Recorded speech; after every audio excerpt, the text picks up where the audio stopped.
The electric vehicle revolution is about to explode. Elon Musk's engineering team dropped a bombshell confirming that truly affordable Teslas are locked in for this year. Forget incremental changes. This is a radical reimagining of how EVs are built and designed to obliterate price barriers and put electric cars into every driveway. While the holy grail of EVs has been a $25,000 model, which would open up massive markets, Tesla has numerous options ahead as to how the company is going to approach this.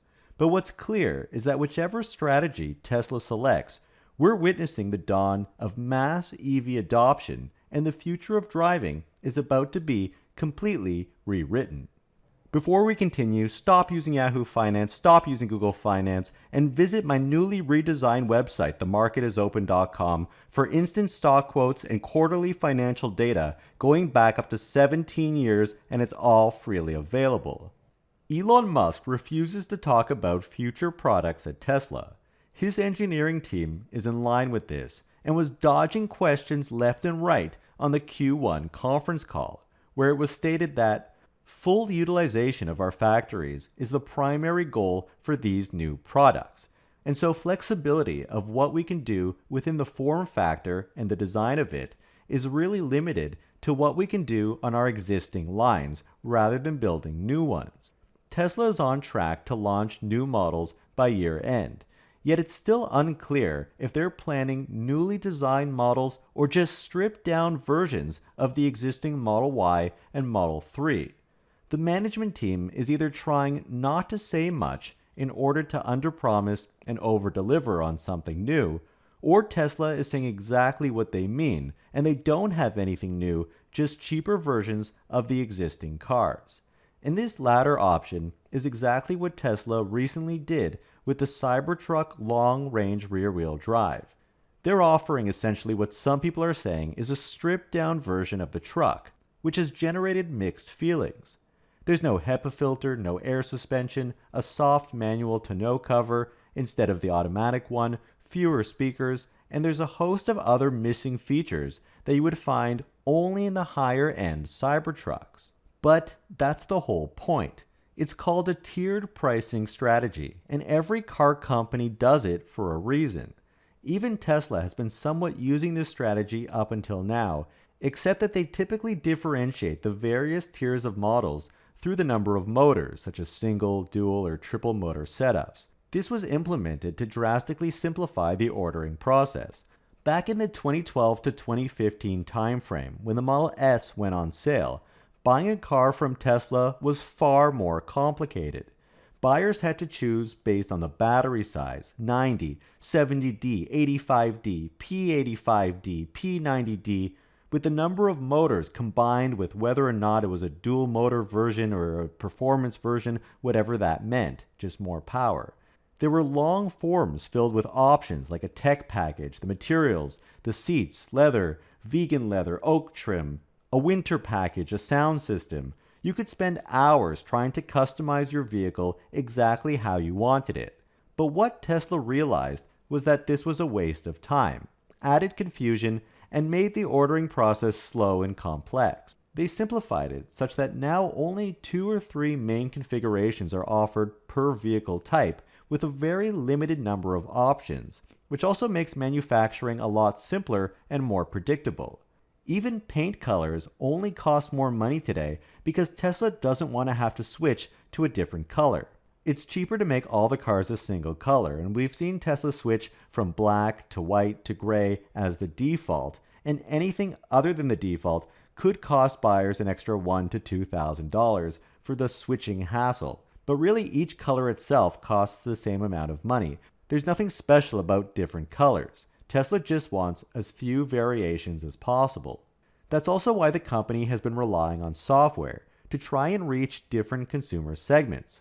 Some people will pay extra for FSD, some want to spend money on the acceleration boost, and these are all strategies to, in a fairly limited way, capture both high and even higher end buyers.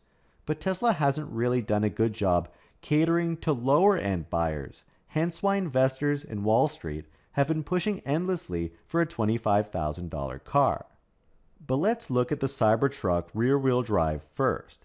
This so-called stripped-down model is part of the tiered pricing strategy, which offers a base model, often stripped down at a lower price, to attract price-sensitive customers.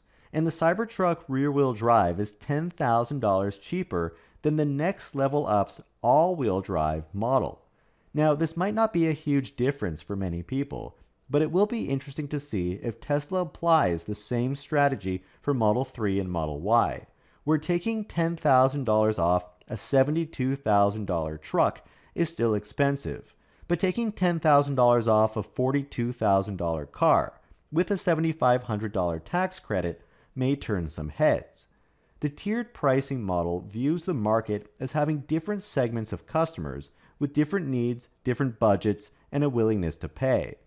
This budget Cybertruck or budget Tesla opens up a new market segment at the lower end and doesn't alienate the higher end groups.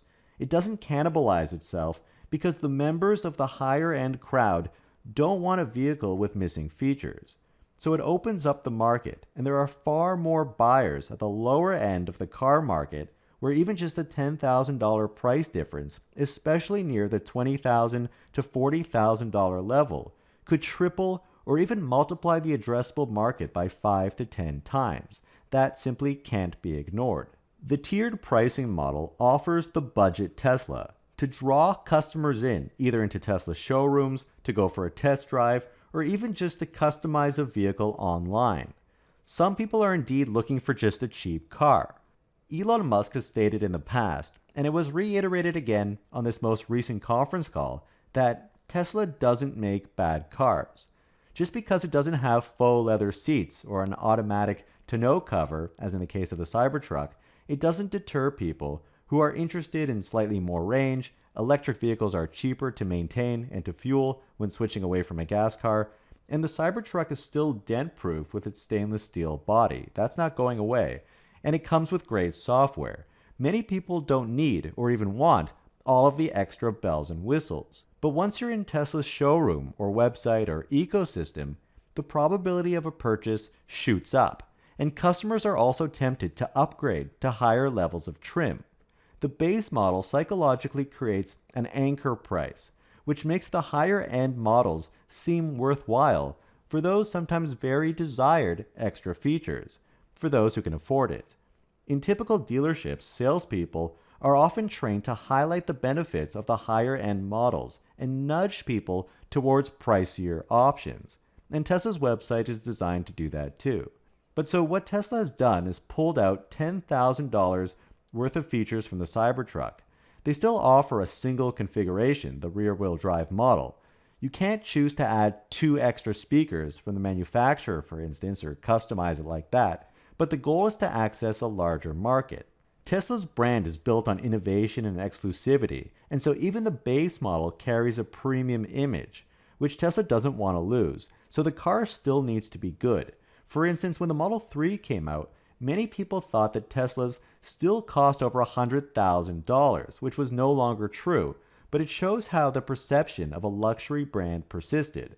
But now with a base model offering, Tesla can position their brand across different and much larger sets of market segments. Tesla's new models coming out in the second half of this year could be exactly this for Model Y and or the Model 3, which would still be very positive for the aforementioned reasons. The company wants to increase utilization of their production lines, which in itself will cut costs.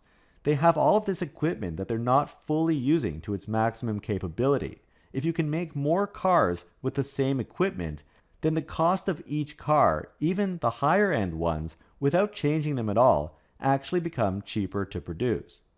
On the Q1 conference call, VP of Engineering Lars Moravi says that the models that come out in the next months will be built on our lines and will resemble in form and shape the cars we currently make.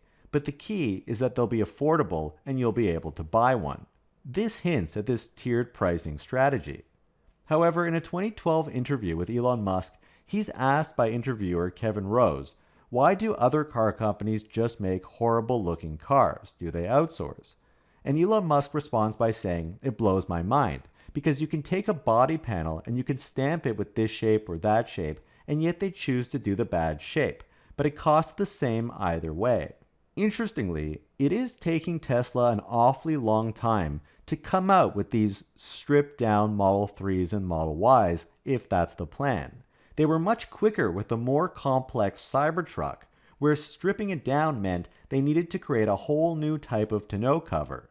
And they also mentioned in the past that they would apply some of their new technology to their existing production lines. So it's possible that these lines are not as limited as Tesla says, and making changes to the body of the vehicle, like changes in design, may not change the price by much. And so combining this information, although these new vehicles are said to resemble Tesla's existing lineup, it's possible that they're not exactly identical. If Tesla takes the Model Y frame and architecture, but makes it a little larger in the back to look more like a minivan, or makes the Model 3 into a smaller compact car, it could also open a whole new market segment. After all, the Model 3 and Model Y were originally built on the same platform, and these are two different types of vehicles for different market segments, sedan and SUV crossovers, and yet they greatly resemble each other. Many people can't even differentiate between their looks on the road, and yet for consumers making real purchase decisions, they're two surprisingly different cars. So there's still a chance that Tesla can and will change the design of the vehicle body for their upcoming new models, which in consumer minds is exactly like a completely different vehicle, since it satisfies a different set of requirements.